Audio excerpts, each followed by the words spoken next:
인생을 살면서 딱 한 번 기묘하고 또 가슴 한편이 시큰거리는 경험이 있어서 이야기를 해봅니다. 먼저 제가 37살이니까 벌써 16년 전의 일입니다. 2000년 밀레니엄이 지나고 2001년에 대학에 입학한 저는 생활비 마련을 위해 20년이 넘은 아파트 상가 지하에 위치한 한 PC방에서 야간 아르바이트를 하고 있었습니다. 일정은 이제 저녁 8시에 출근해서 다음날 아침 8시까지 일하고 퇴근하는 거였고, 아침 7시부터는 화장실 청소하고 창고 정리까지 하는 일이었습니다. 하지만 당시에 다른 아르바이트들에 비해서는 시급이 매우 좋았던 걸로 기억합니다. 그리고 이 PC방은 동네 건달령들이나 린저씨들이 주로 다니던 곳이라 어린 초등학생들 상대로 화내고 열 올릴 일도 없고, 또 돈 떼먹고 도망가는 사람들도 안 계셔서 일 자체는 밤새우는 거 말고는 하나도 힘들 게 없는 일이었습니다. 그러던 제 생일날이었는데, 아무래도 야간 아르바이트다 보니까 밤늦게 술을 못 먹잖아요. 하여 이제 일 가기 전에 제 친구들이랑 술을 먹고 아르바이트 대타를 못 구해가지고 할 수 없이 출근을 하게 된 날이었습니다. 하지만 아무래도 생일날 출근하는 것이 조금 기분도 꿀꿀하고 그래서 술을 조금 과하게 먹었던 날이었습니다. 아무튼 이제 정신을 차리려고 노력하면서 천천히 걸어서 PC방으로 향해 걸어가고 있는데, 뭔가 주변이 이상하다는 것을 술 때문인지는 몰라도 하나도 눈치를 채지 못하고 있었습니다. 아직은 이른 저녁 8시인데도 아파트에 불이 하나도 안 켜져 있다는 거, 또 아파트가 아무리 낡긴 했어도 지하로 내려가는 곳이 막 전구가 깜빡깜빡거릴 일도 없거든요. 또 게다가 PC방에 있던 지하에는 횟집이나 식당이 있어서 주말 저녁에는 지하 복도가 절대로 깜깜할 리가 없습니다. 근데 그럼에도 불구하고 언제나 출근하던 길이고 또 술까지 먹었기 때문에 아무 위화감 없이 PC방으로 들어갔습니다. 그리고 이제 PC방에 들어가고 나서야 이거 뭐지? 하는 생각이 들었습니다. 어두운 PC방 안은 카운터 쪽에만 불이 들어와 있었고, 나머지는 불이 다 꺼진 상태로 아무도 없었습니다.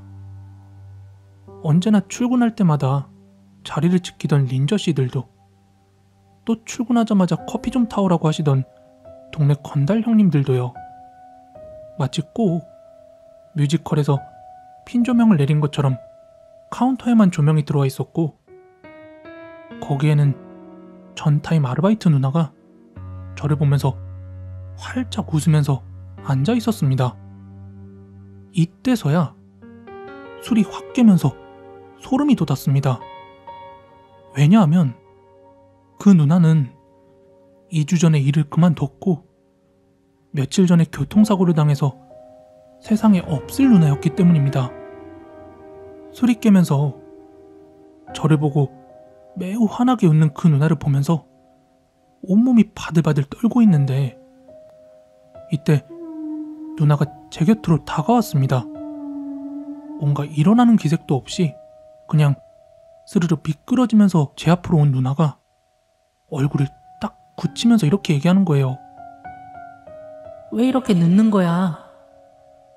하고 질문을 하면서 제 얼굴을 빤히 쳐다보고 있었습니다. 너무 몸이 굳어서 전혀 대답을 못하고 있으니까 갑자기 무섭게 화를 내면서 왜 늦는 거냐고!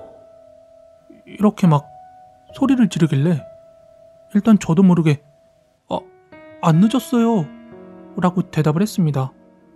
그러자 이 누나가 또 그럼 왜 이렇게 술을 많이 먹었어? 하고 웃으면서 질문을 하는데, 너무 무서워서 그게 친구들하고 술을 좀 이렇게 말하면서 대답을 하는데, 순간적으로 누나의 손이 보이면서 손가락이 하나 둘 접히는 게 보였습니다. 뭔가 숫자를 세는 듯이. 그리고 그때 옛날에 어디선가 봤던 글이 번뜩 생각이 났습니다. 귀신이 묻는 말에 3번을 대답하면 귀신이 잡아간다 하는 글이요. 그리고 2번째 손가락까지 접은 누나는 너무나도 밝은 얼굴로 그럼 오늘 끝나고 누나랑 술 한잔 할까? 하고 물어보는데 이거 대답하면 끝이겠구나 라고 생각을 하면서 입을 꽉 다물고 있었습니다. 누나는 처음에 누나가 싫어? 응? 이러면서 계속 저한테 물어보다가 이제 제가 계속해서 대답을 하지 않자 막 소리를 지르기 시작했습니다. 너무 무서웠던 저는 눈을 감고 귀를 막으면서 주저앉아 바들바들 떨고 있었습니다. 한참을 그러고 있었을까? 이게 끝난 건가 아니면 어떻게 된 거지? 하며 살며시 눈을 떴는데 바로 코앞에 눈이 뒤집히고 입이 삐뚤어지게 웃는 그 누나가 제 얼굴을 뚫어지게 보고 있었습니다. 이걸 봄과 동시에 저는 그대로 정신을 잃고 말았습니다. 얼마나 지났는지 모르겠지만 누군가 저를 흔드는 게 느껴져서 일어나 봤더니 아파트 경비 아저씨가 저를 깨우고 있었습니다. 학생, 아니 여기서 뭐 하는 거야? 이러시며 경비 아저씨는 저를 깨우셨고 이제 정신을 차리고 주변을 둘러보니까 폐허가 돼 있는 이상한 공간에 제가 누워 있었습니다.